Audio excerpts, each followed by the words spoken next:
सोना हो। अरे भला पूरब से उड़ा खटोला खटोला भाई सोने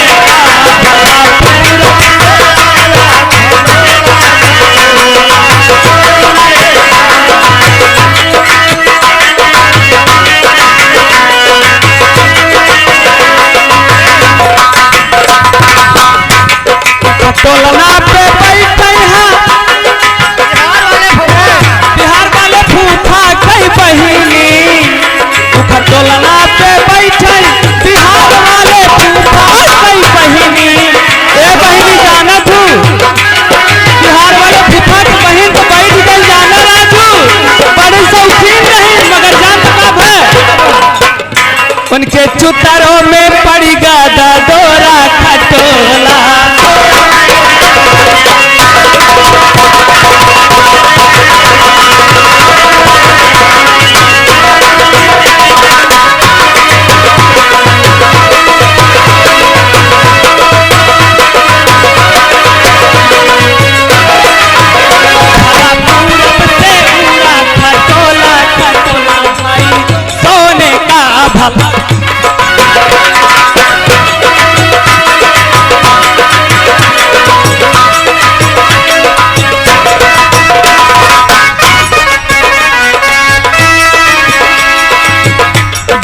पूरब से उड़ा खटोला खटोला भाई सोने का।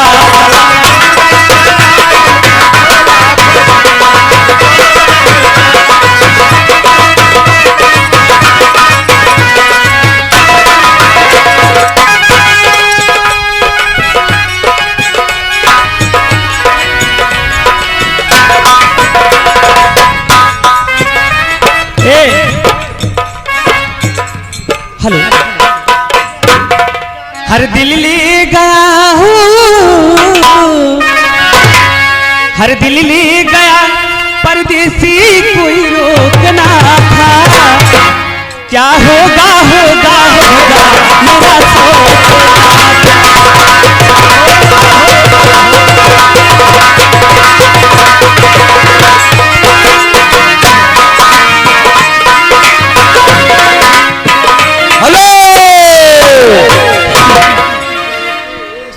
साहब आ गए श्री सम्मानित आकिल खान जो कि सिमरिया के रहने वाले हैं। आप साहब बाबू साहब ये 21 रुपए का पुरस्कार करते हैं।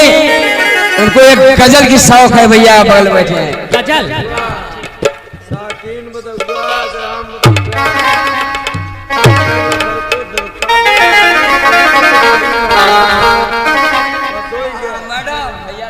हाँ हाँ सबने बहलाया दिल को आँख तो डुबू डुबा ही गई और चांदनी रात में कल तेरी याद आ ही गई। हर याद उनकी दिला गया कोई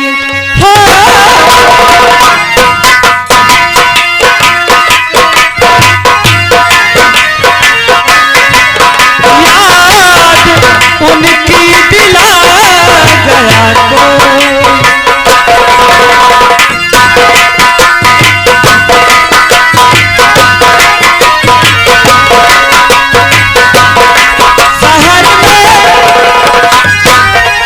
शहर में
श्री सम्मानित श्री रामेश्वर प्रसाद अकेला, जो कि बदुआ के रहने वाले हैं आप। ये 100 वाली नोट में से कैसे रुपए का पुरस्कार करते हैं। और कहना क्या कि दिल लेके जा रहे हो तो हम कैसे जिएंगे हम। उनके लिए कहना क्या है, हर दिल चीज क्या है आप मेरी जान लीजिए। हर दिल चीज क्या है आप मेरी जान लीजिए। हर बस एक बार मेरा कहा हर मान लीजिए।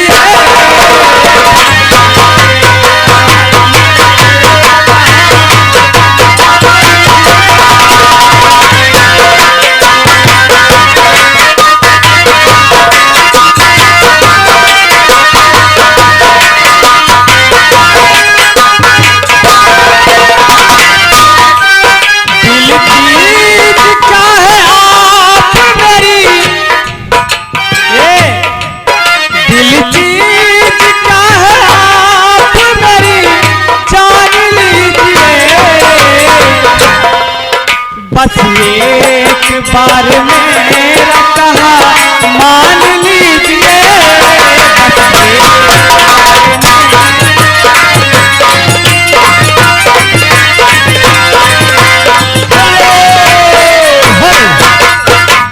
आप आ गए भैया जी अनिल सिंह चपुआ चौराहा बदुआ से।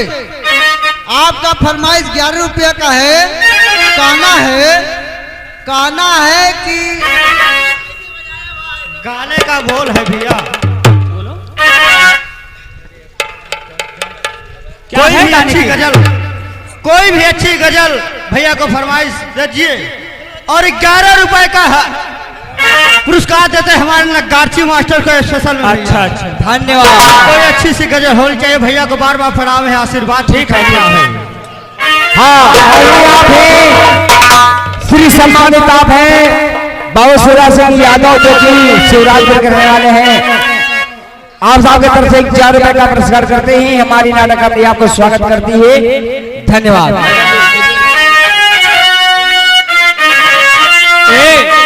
फरमाइश भैया की गजल, हर मिले खातिर दिल, हर मिले खातिर दिल बेकरार काहे हो। हर मिले खातिर दिल बेकरार काहे हो। प्यार में लोगवा बीमार।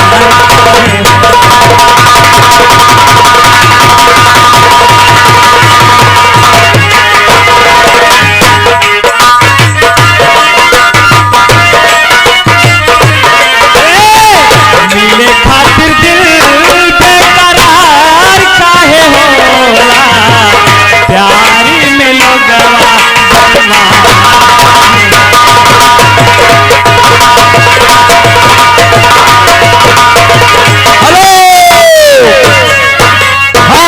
हमारे श्रीमान सम्मानित श्री शिवराज सिंह यादव, जो कि जसरा की ओर से 1000 रुपए का पुरस्कार करना कि हमको ले चल आ रहा ठंडी ठंडी।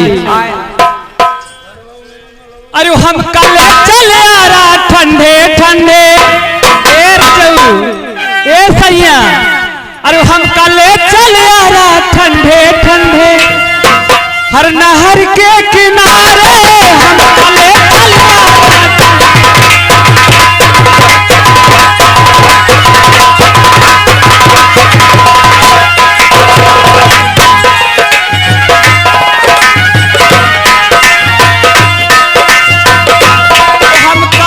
चले आ रहा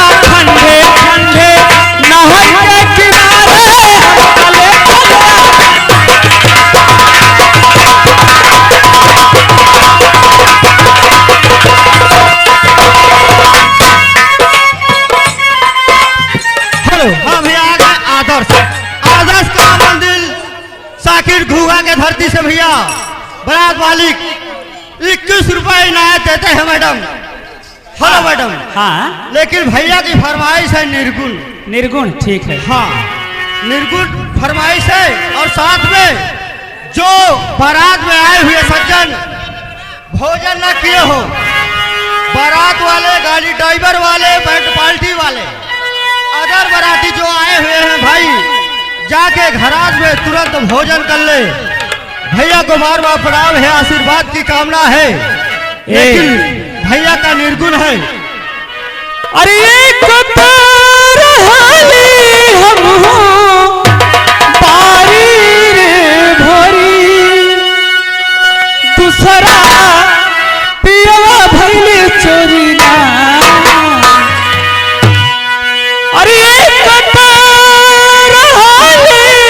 हम पारी रे भोरी, सखिया दूसरे पियवा भइले चोरी ना।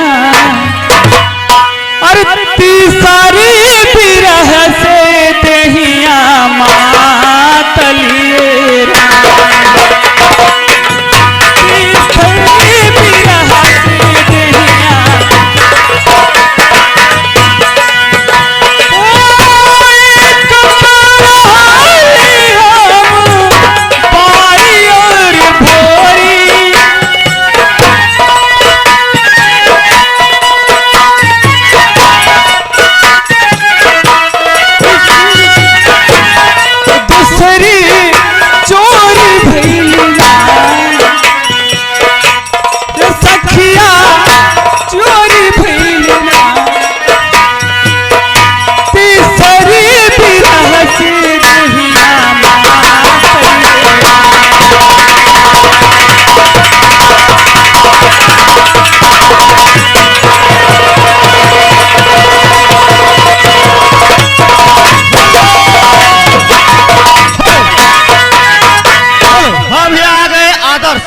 आदर्श संगीत कला मंदिर सबलीपुर, संचालक महेश, हाँ महेश कुमार।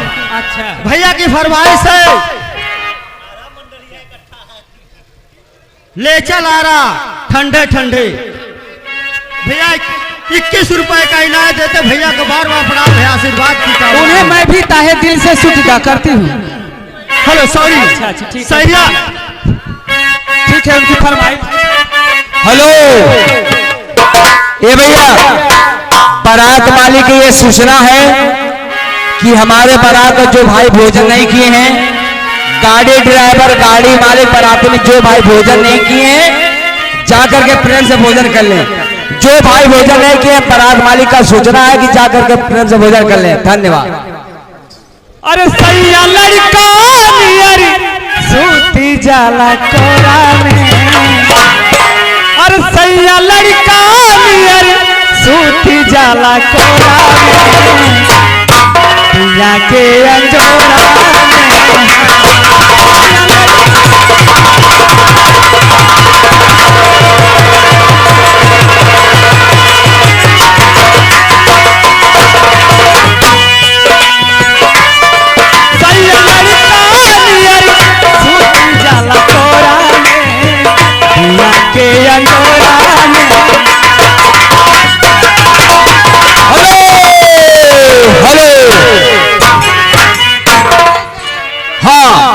ये सूचना है बारात मालिक की ओर से।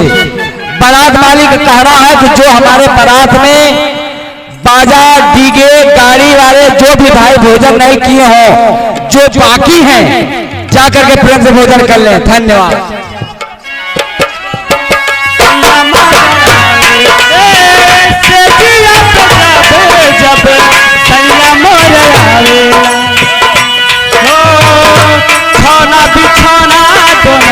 लाते से बटोरेला, खाना बिखाना दोनों लाते से बटोरेला।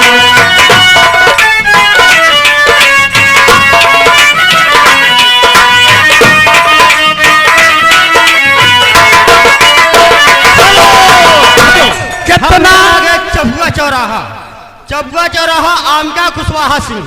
हाँ भैया 21 रुपए का इनाम देते, भैया को बार बार प्रणाम है, आशीर्वाद की कामना है पार्टी की ओर से। लेकिन भैया की फरमाइश क्या है? फरमाइश का हो, चोरी चोरी अच्छा अच्छा समझ गए?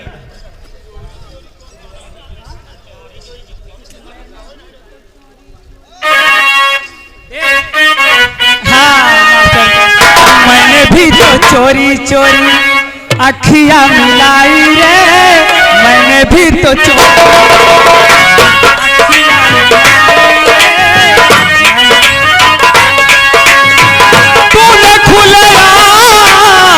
तूने खुलेआम बदनाम कर दिया।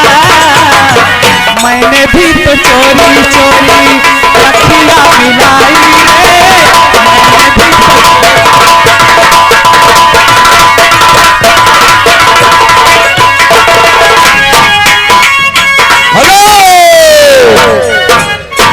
आदरणीय हमारे श्री सम्मानित आ गए श्री रामेश्वर प्रसाद अकेला जो कि बदुआ के धरती से 21 रुपए का पुरस्कार करते हैं। कहना कि दिल लेके जा रहे हो तो कैसे जिएंगे हम? हर दिल लेके जा रहे हो कैसे जिएंगे।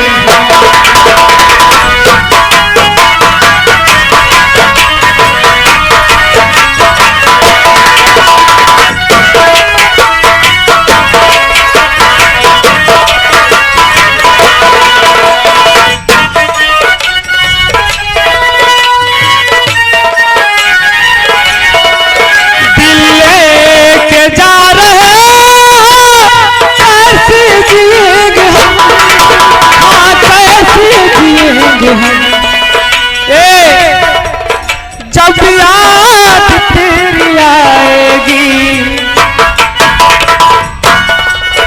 जब याद तेरी आएगी, रो मरेंगे हम।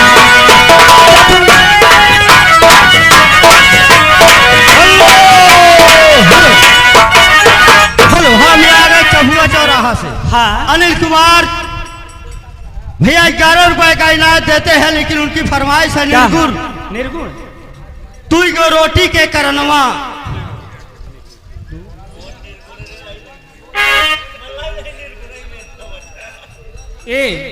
उनके निर्गुण दे रहे हैं। और साथ में भैया जो बारात में आए हुए सज्जन हैं, बारात घरात गाड़ी वाले बैठ पार्टी वाले, भैया जाके भोजन कर लीजिए। बार बार फरमा अलाउ सारा भैया भोजन के लिए, भैया जाके भोजन कर लीजिए। भैया को बार बार प्रणाम है, आशीर्वाद की कामना है। बोला भैया भोजन वाले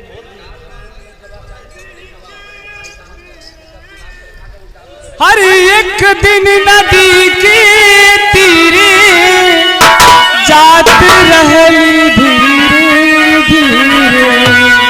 हर सखिया हर सुंदर शरीर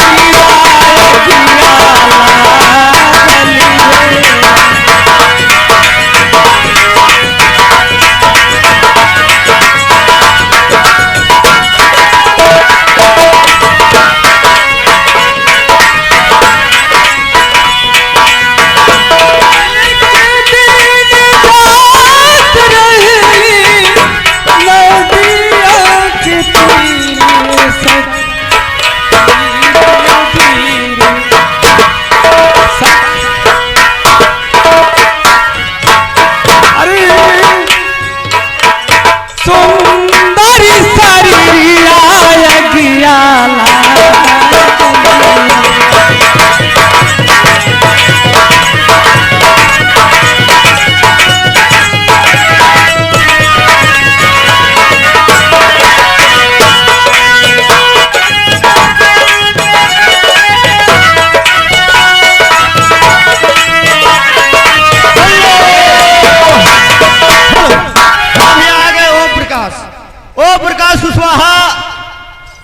21 रुपए का इनाम देते, भैया को बार बार प्रणाम है मैडम, लेकिन आशीर्वाद की कामना है। हेलो मैडम, उनकी फरमाइश है लड़का अपन जान बचाई है। अरे छोड़ के एक दिन बाद जमाना, अरे छोड़ के एक दिन बाद जमाना इतना आगे बढ़ जाई, लड़का अपन जान बचई है। ए सुन ले जरा जौहर, हर लड़का अपन जान बचई है। लड़की पटक के चढ़ जाई, लड़का लड़की पटक के चढ़ जाई।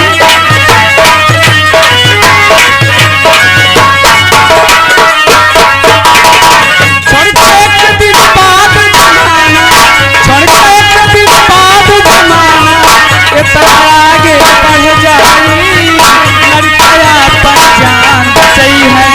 लड़की पटक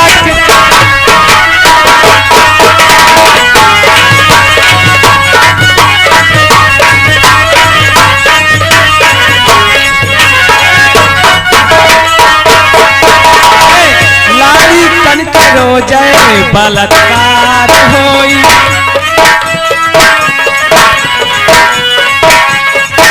आबरू बचावल तू सवार होई।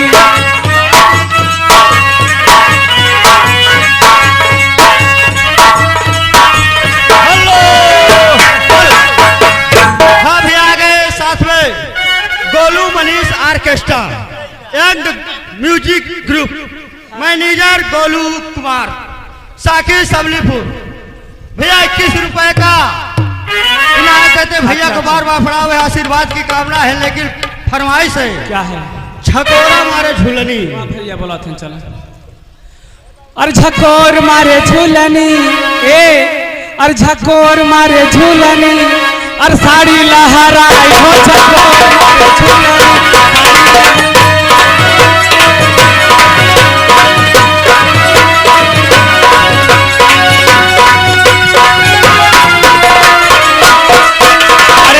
लहराई हो झकोर मारे झूलनी, झकोर मारे झूलनी, झकोर मारे झूलनी, ए झकोर मारे झूलनी, झकोर मारे झूलनी। अब साड़ी लहराई हो झकोर।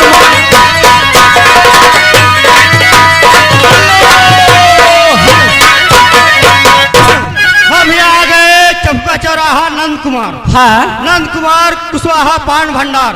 अच्छा भैया 21 रुपए ना देते। भैया को बार बार प्रणाम है मैडम, लेकिन उनका फरमाइश क्या है? कोई भोजपुरी में निर्गुण। अच्छा अच्छा ठीक। भैया को बार बार हाँ, आदरणीय हमारे फिर सम्मानित आप साहब है अखिलेश खान, जो कि सिमरिया के रहने वाले बाबू हैं। आप साहब की तरफ से 21 रुपए का पुरस्कार करते हैं। कहना असली हीरा जहाज में सब नकली हीरा चौराहे वाली नकली। तो भैया हमारे मानी सम्मानित सिमरिया के बाबू हैं, उनके थोड़ा पहले भैया उनकी भोजपुरी निर्गुण है। अरे मास्टर, अरे कौन नगरिया मोरे सैया जी का डेरा सखी हो, कैसे जइबे ना ए सखिया, कैसे जइबे ना, नहीं जानी बाडगरिया।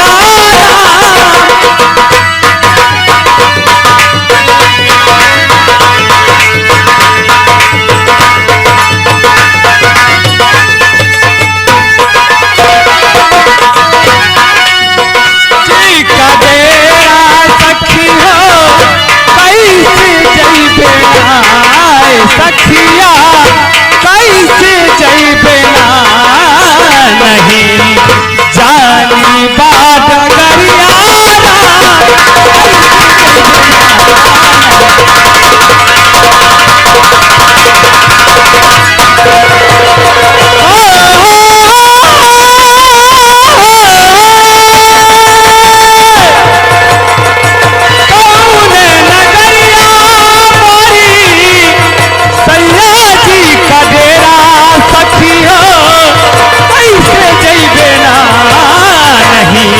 जानी बाडगरिया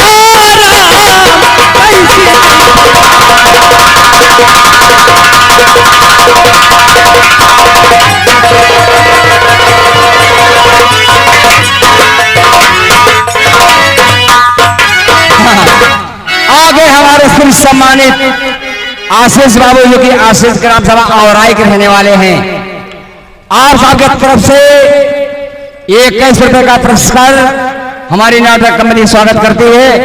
कहा था कि ठेप के कोलऊ सुनवावा कहन ज्यादा कोलऊ भैया के सुनावा। बड़ा परेशान है ये जानत है उनके लिए कहना क्या है। अरे दिन भर चाही जहाँ रहिया हमार पिया, दिन भर चाही जहाँ रहिया हमार पिया,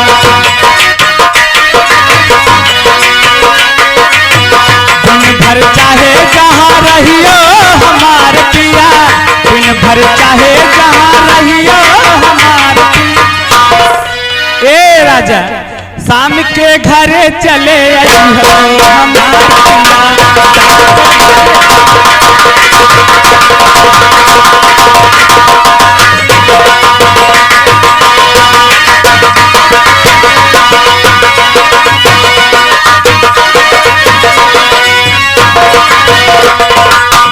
आज करतिया तू जान आइबा, आज करतिया तू जान आइबा,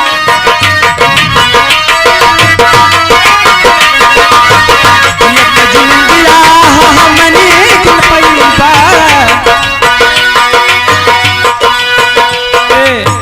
आज करतिया जो तू नइबा। ए रजवा भोर भये पछतावा हमार पिया, भोर भये।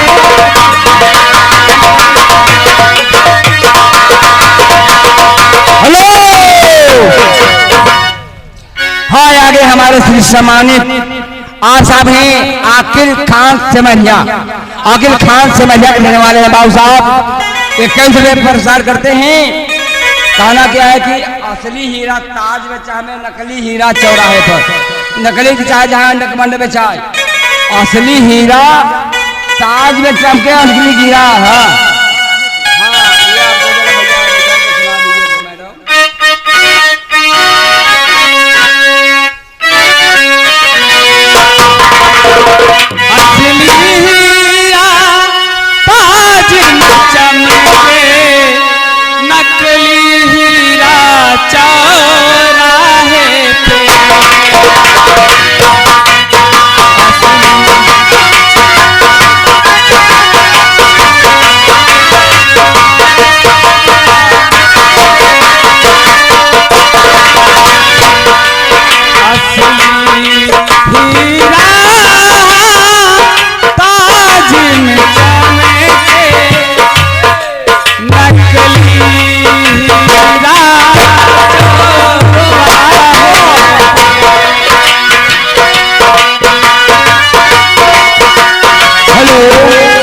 हाँ ये हमारे ग्राहक की ओर से 11 रुपये का पुरस्कार हमारी नाटक करके स्वागत करिए। धन्यवाद।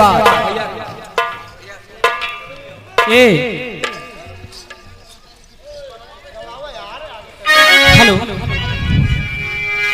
हरे उजरा बकुला बिना पिपरा न सोहे कोयल बिना, कोयल बिना बगिया ना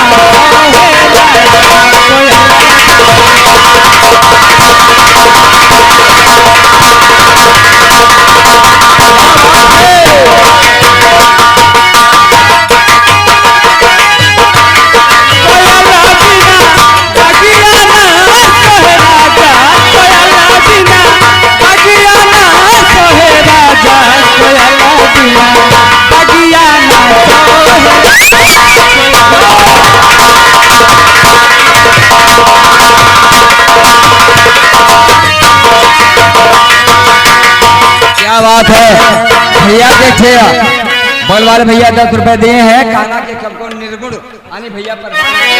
हेलो हाँ भैया आ गए।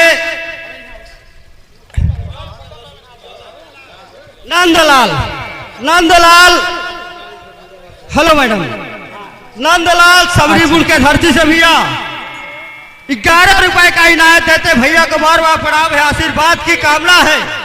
लेकिन भैया की फरमाइश है क्या है? रंग महल के अच्छा 10 दरवाजे। अरे रंग महल के 10 दरवाजे। भैया जो कोई भोजन न किया हो जाके कृपया ना भोजन जाने कीजिए। कौन सी खिड़की खुली थी, अरे सैयान कसी गए नैना लड़ी।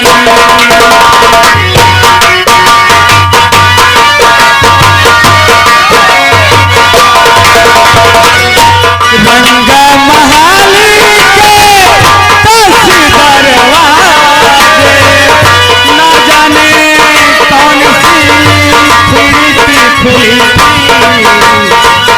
सैयान कसी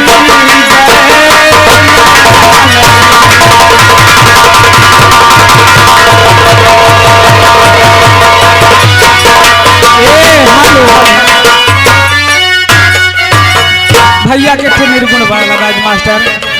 समय कम बा, हर एक दिन जाना हुई है सबके का चहारिया हो संवरिया, ओढ़ के ललकी चुदरिया।